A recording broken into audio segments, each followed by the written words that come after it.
In our world, we are being presented with many problems.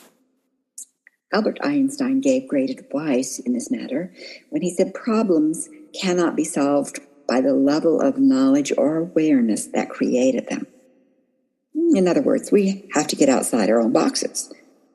Well, a mystic sees beyond a box to what has been hidden or what has been forgotten, what is not seen. My name is Sharon Raji Maynard. It was curiosity that took me on a radical search for answers. And those answers came to me from ancient ones, those in spiritual worlds, unseen to the eye. And this knowledge foundations my podcast, A Mystic's View. Come as you are to see situations through my eyes as we sit together. Diversity, uniqueness, is a natural condition, a natural outcome within humanity, and hearing diverse ideas and thoughts expands our own capacities. So I encourage you to listen to A Mystic's View, to hear, to be enhanced, and to consider other possibilities. I welcome you to this journey. I wonder, is the 2-story white farmhouse still standing down the long lane just as Highway 89 bends to the left and you enter the little town of Fairview, Utah? Is the town still a small town with one stoplight? Myself, sitting in my living room of 2019, can see that highway, the bend to the left, and then the sharp turn to the left onto the lane leading to the house. In that yard, a small terrier mix plays unaware that her instinct to chase and catch sheep will lead to her early death. A Jersey cow grazes on the grass growing abundantly in the pastures surrounding the house, yard, and big tree. In this moment, I feed upon a hassock. I am back in my imagination in 1970, just where I want to be, right where the journey I want to share begins. It's a warm spring day. The children are dressed, playing together as they usually do. The house is clean. That's a relative term to describe a home with 5 active daughters, from a newborn baby to an imaginative 8-year-old. Saturday does mean that no one's in school and everyone has ideas to create, needs to be looked after, and lots of space to spread themselves into. I have yet to reach out and teach them to put away one project before we begin another. Actually, I think that each one finally got the idea well in hand once they'd moved into their own apartment. But that is very far off from this 1970 day. They have new friends to meet. They're excited. And I'm glad for our visitors too. Kids dressed, house cleaned, food prepared. I especially remember the baked pies, cherry, I think. It has been said that we live life forward and understand life backwards. In that moment, for that is all we have, we see what is there for us. We act or react or do nothing. That moment with those people, with those words, with those challenges or opportunities, just is. That moment is. Yes, we often spin stories to make sense of things, but in actuality, no matter what is present, we walk through it, responding in the best way we can. We are at times scared or angry or puzzled or delighted, confused, or even disassociated. No matter what, we move through that tunnel of time. We live forward. It's only in moments of reflection that some past event pops into our mind, and from our future place, we look back. We see the journey, and finally, we get the why. We understand life backward. So here I am with you in my 2019 living room with my feet on the hassock, looking back. I see the table set, the food warm. I hear the doorbell ring and the rush of little feet to answer. The event that created my crack begins. I want to pause here for a moment because I have said that our journey, me and you, I know that in taking time to look back, we all have stories about what brought us to our now future. So unless you are driving a vehicle, put your feet up, close your eyes, take a breath, and ask your inner record keeper, where did I have a crack open moment? Maybe a very subtle pop, an idea that was just a beginning of awakening. Just sit a moment, and because it is important, make a note. Maybe just be a word or two that will anchor the story that you can choose to visit later when you have carved out some time. Where did I have a moment to crack or begin my opening?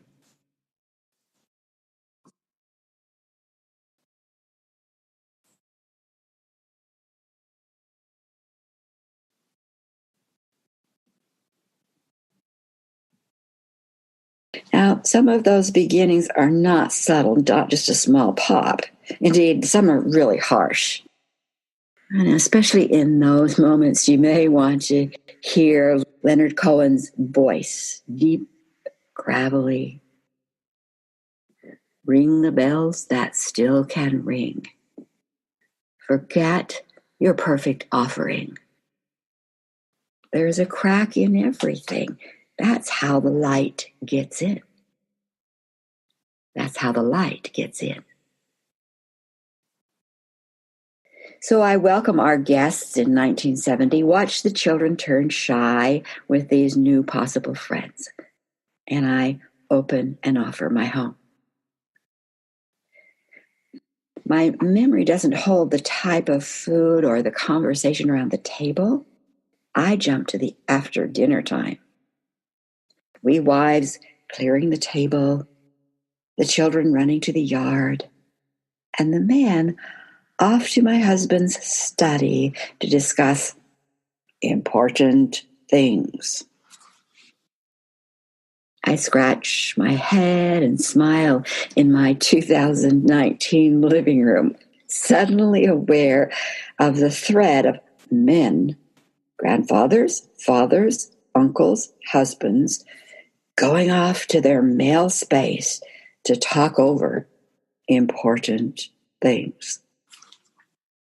And we women are off to the kitchen to clean up, or in the case of this 1970 Saturday, to put the pie, scoops of ice cream on dishes, dessert prepared to be served to the husbands in their special place. Right now, I'm puzzled at what comes next. How did I linger long enough in that study to hear the conversation, passing on the process to speak and hear HF? Did I hear enough that I could ask my husband about it later? Would he have told me? For years I had thought I had eavesdropped, but in my 2019 living room, I don't know how I would have been allowed to hang around long enough. I think I'll go with the version that I heard enough to ask questions and then my husband shared. We are now being told how memory works by researchers, We remember what we experienced. And yet every time we revisit the memory, there's a little brain tweak. And then another brain tweak. So I'm going to go with the sharing story for now. What isn't up for change over time is the process. How to hear the guidance of the intelligence known to me back then as Heavenly Father, HF. Don't you think that would be handy for a woman trying to navigate being a wife and a mom? Heavens, there were no Google search, no mom blogs, no relationship gurus, no social media, no self-help books, no online webinars, and no cell phones for quick text. Help! Could I use some guidance and help? Absolutely. And to be truthful, because I didn't know what I didn't know, the most important reason for me to try this process on then was I was just darn curious. And so as soon as I could, when I knew I would have some quiet time alone, I went up to the second-story bedroom that I shared with my husband. I pulled a notebook and pen out of my closed drawer and hit my knees. Yes, that is right. If you're going to interact with your Heavenly Father, you do it from a kneeling position. I knew that much.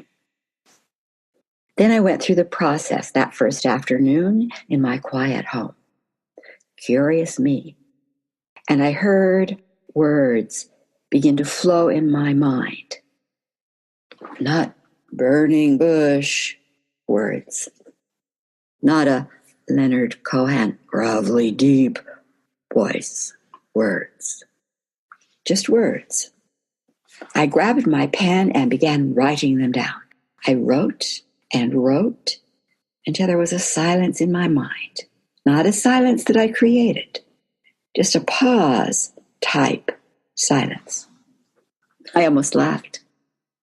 Then I read back over the pages and laughed. This was good.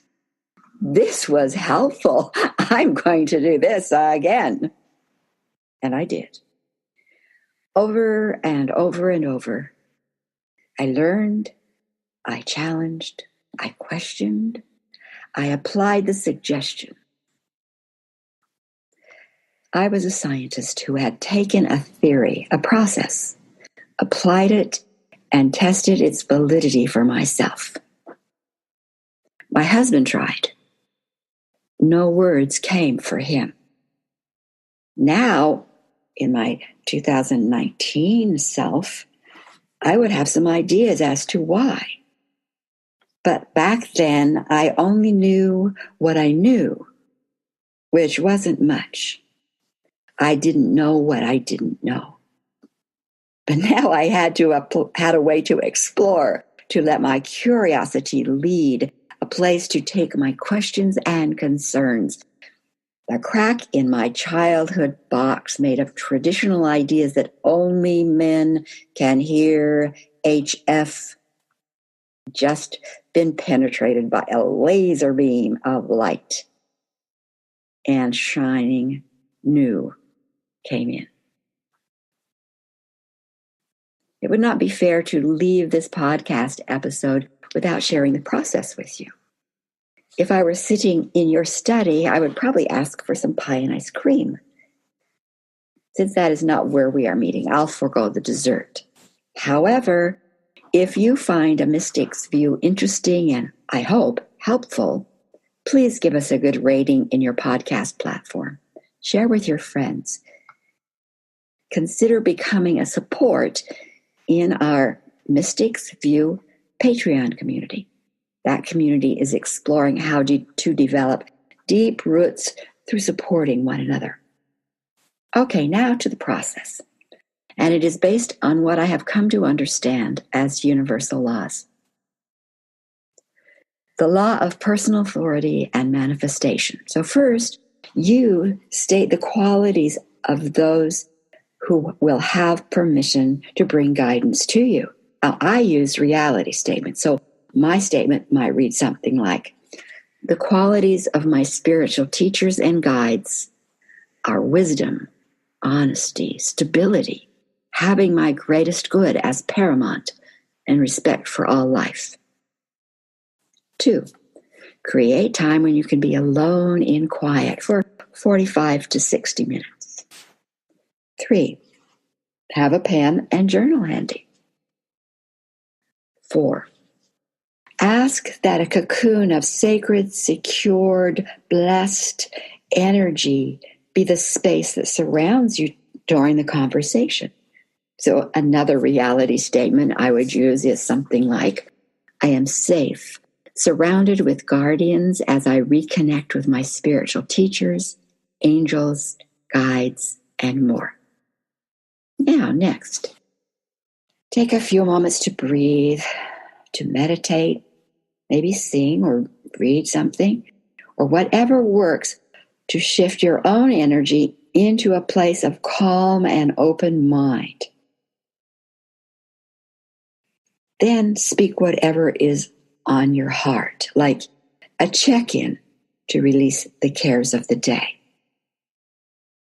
Next, ask one question on which you would like insight. Then, be still and listen for the response, just as you would if you were having a phone conversation. Write whatever comes to you as sensations. For example, it might be a picture. It might be words, like mine, or symbols, or colors, or smells. Write it down. When there's a completion, stillness, evaluate the response. Go back over the response. Does it match the sensations you associate with the qualities that you stated? If so, speak appreciation and close the conversation. If the answer is no, speak either out loud or inwardly. This interaction is not acceptable.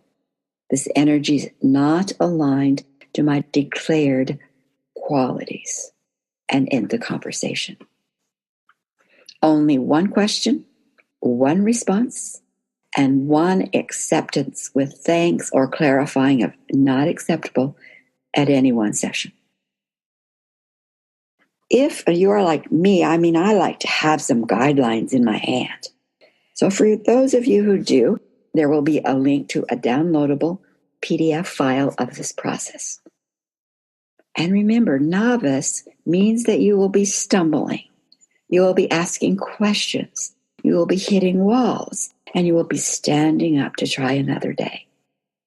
Now, our Facebook page, A Mystic's View, is a good place to have conversations, to ask questions. So go there.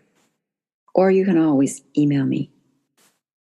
It was this path of the novice that got me to the 1982 experience in Orem, Utah, a changed mama. That part of the story next time on A Mystic's View. Thanks for coming along on this episode. These various sharings may stretch your mind, challenge your dogma, awaken new possibilities, or even resonate with your own experiences. I'd love to hear any of that. And you can find me on Facebook under A Mystic's View, and the same YouTube, A Mystic's View. When you see the value of this podcast, please share it with your friends. A Mystic's View is also on Patreon, where those who want to support and be a part of this growing community can participate. That would be at www.patreon.com/A Mystic's View. The pressures of this world is rising, and what does that mean? How can you respond? My intention is that through this podcast, you will gain more insight, encouragement to discover yourself. Until next time, blessings.